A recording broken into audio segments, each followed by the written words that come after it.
Here I have an IP to analog modulator. This is the machine. Let me demonstrate it for everyone and show you how I operate it. We connect the power supply and turn on the switch. This is the switch. When it's off, and now we turn it on. Power switch. We connect two network cables. Two network cables mainly for IP signal input. These are two data ports for two IP signal inputs. You can also just connect one network cable. Once the cable is connected, the indicator light will start flashing. The indicator lights for the power and switch will both be on. In addition, we have an RF output. Let's connect the output as well. In addition, we also have a test port. This test port can be connected directly to a television. Alright, we've basically finished connecting all the cables. Remember, this cable is the output cable, and this one connects to our cable TV network. On the front panel, there is a network cable. This is the gateway port. Plug this network cable in firmly and connect it to our computer. We use this cable for management and control. This end is connected to the computer. Once it's connected, we first need to make sure that the IP signal source from this cable is functioning properly and is available. How do we check if it's available? For the IP signal source in this network cable, we need to find its address. This one. We need to find this address. For example, the address I'm demonstrating for everyone right now is this one. 224.2.2.4. This port, this is the IP address I'm going to demonstrate now. The most important thing is also this IP address, because if the structure of this IP address is incorrect, the IP you provide, if the stream is not stable, then it won't be able to display here as expected. Ta-da! So now I'm demonstrating that the program on this IP address is correct. Use VRC to play it. Use VRC to determine whether your stream is correct. The address of my stream is this address, just to be clear. So is this address the one?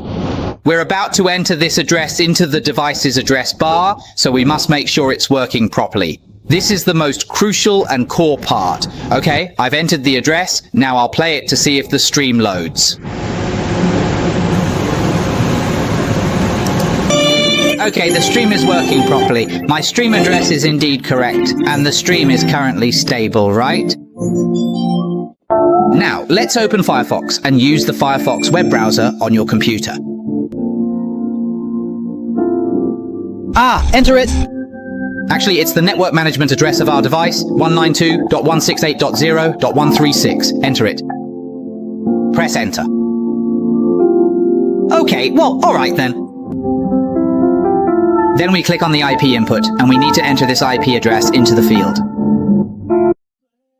Once we've entered this address, we then select the IP input option, which is specifically the IP input for this particular signal. IP input. Please select the IP input option from the menu.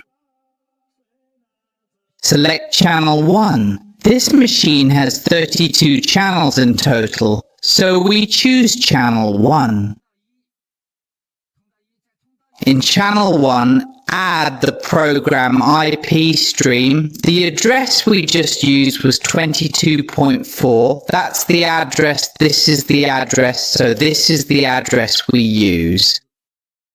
It's exactly the same as this address. Now, let's carefully pass it together. After passing, you'll see a progress bar just below. And once it's completely done, our programs will appear. See, we have 1, 2, 3, 4, 5, 6, 7, and other available programs. Right now, we've selected channel 1. In the alternate channel, there is parsing of other programs, so we can take a look at those as well.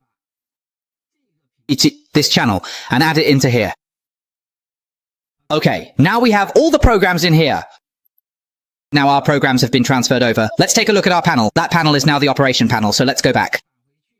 With a slight temperature change, our device is here. For carbon dioxide, there is currently only one set of programs, and as soon as it appears, we have it here as well. The intelligent control for press machine number 2 is the same. Okay, for this program has been set up successfully. Okay, now how do we use the second set? Let's set up the second set. Select channel 2. Create 2. From the program menu, which is used to parse, we select one set of programs, such as the one we need for this task. Move it over to the desired location. Okay, so now that we have it, alright, let's take a look at this. This area is... Now on press release 2, we are currently in the central phase. Let's take a look at switching. Switching stations is quick and gets into position away. Okay, during the central phase,